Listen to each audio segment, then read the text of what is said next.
And what does it look like for people who are from communities, specifically marginalized communities, where they may live in this place, but they're told they don't have ownership over this place. You know, they have to pay rent to a landlord that doesn't live there.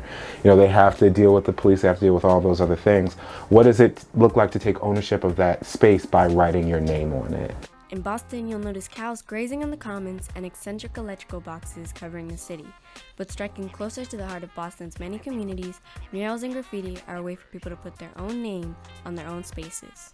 We spoke to Gofive, a local muralist, and Stephen Hamilton, an adjunct faculty at Mass Art, about the state of public art in Boston and what effect it may have on communities. Boston is where I'm from.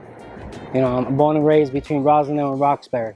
So I focus my art in the communities that I'm from. So saying that I'm creating this thing for my community, for the people who live here, because I live here, and this is me saying that this is where I live, and me taking ownership over the places that I live, and not necessarily thinking about that in terms of being an individual, but being a collective of artists or being a part of a community that you're creating work in. Honestly, the themes really go based on the neighborhood and the spaces that we're painting. So we like to scout out, we'll sit in the spaces and see the community, how it's used, and the people that come through it. So based on that is how we place our artwork, or what we place in those spaces. So this is the Roxbury Love Story.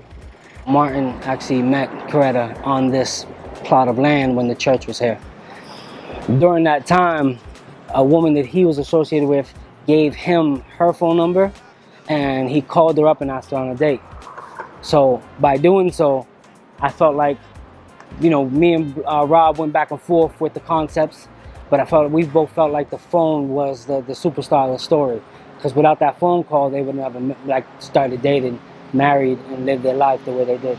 Because you're thinking about these works that are there, and then people who are part of the community while that's being made, who remember that, they're passing that on generations and generations. That becomes a part of the public memory of the space. Graffiti is not accepted for the most part, and mural art is. It's really the same thing in a sense. You know, a lot of graffiti writers have become muralists.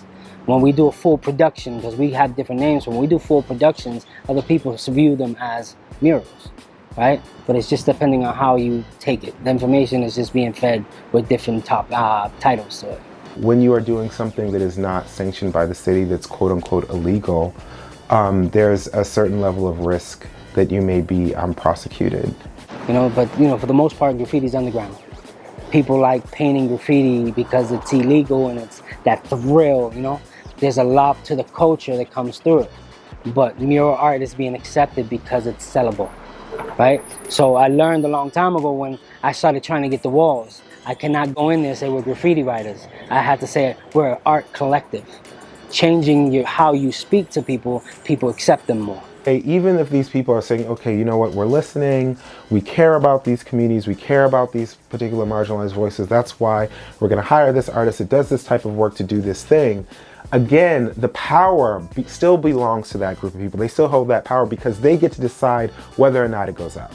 You know, is this private property? Well, who owns that private property?